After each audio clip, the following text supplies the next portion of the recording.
semester. But each day there will be an obligation. This also will be alluded to in post-conference. And most of us do a 2-hour post-conference. Is that approximately how long you do? Yeah, about an hour and a half too. Yeah, because we do a 2:30. That's the way I registered the medical center people, 2:30 to 4:30. And so at that particular point, not only do you present your patient and your concepts and your critical thinking skills in public, but there are some other things that we'll allude to that should follow up with what's going on in your lectures. Because this is our opportunity to make sure that your lecture correlates with your clinical, which then makes it stay in your head and you do better on your tests.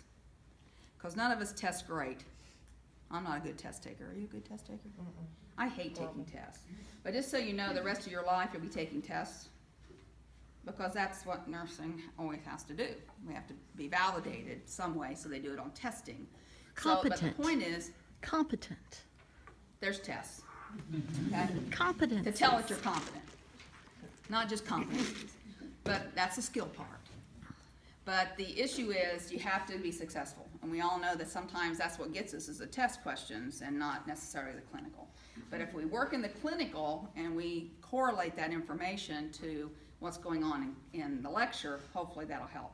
So that's what our whole plan is. That's why when we're talking about things, each week we're having the concept that we're talking about in class is also what you're doing in clinical.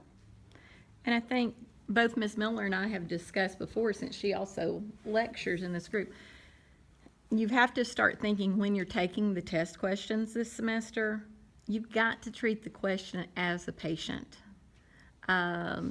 That's what we really see, because y'all get focused in on maybe just a distractor. You've got to take everything into consideration.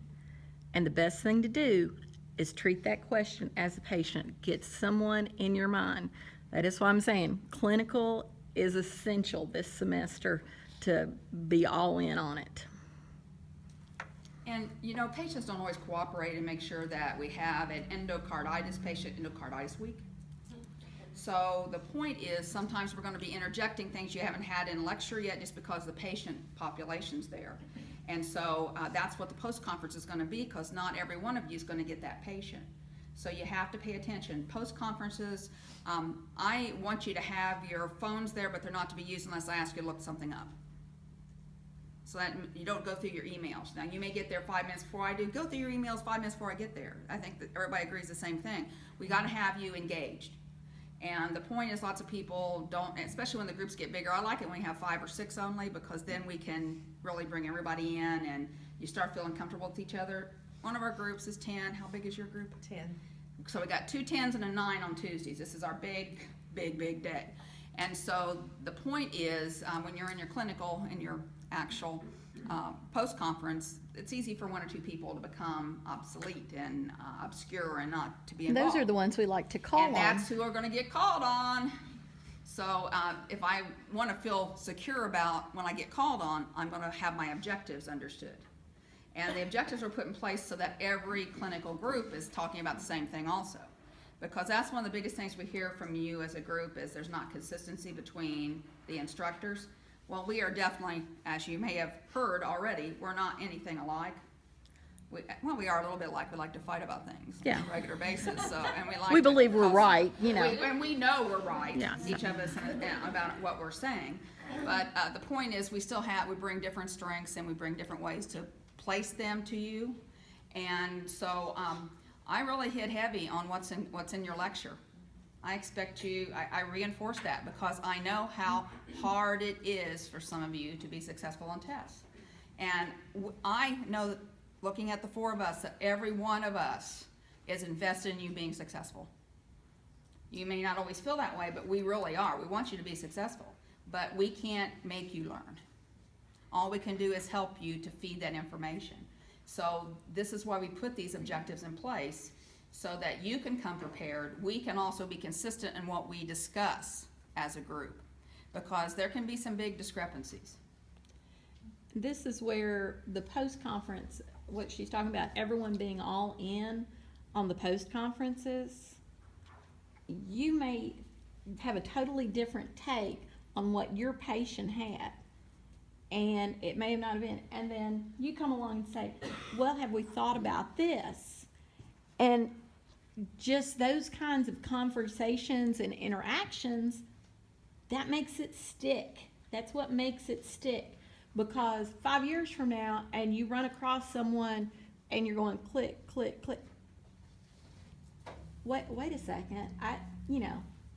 Have we considered this? Do we need to, do you ever think about drawing an ammonia on it? We might ought to go on and get the ammonia on it. You want to function as that healthcare team.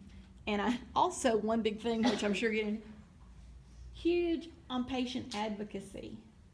Unfortunately, the past couple, 3 semesters, I know my group, and I think Miss Miller's group for the most part, every single clinical, we have found, wait a second, the communication just totally broke down. Or does this doctor know about this report? Or why did this doctor cancel this test?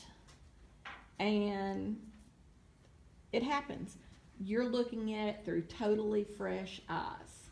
So if something doesn't look right, that's what we're here for. Say, that's not making sense to me. That's how a lot of people have gotten better care by you making those observations. And what I tell my students, and I think probably all of us do, the thing is, you know what you know what you don't know. The thing is, something's wrong. You might not be able to put your finger on it, but something's wrong. That's nursing, guys. That's what makes it fun. It's not just going in and doing what the doctor tells you to do.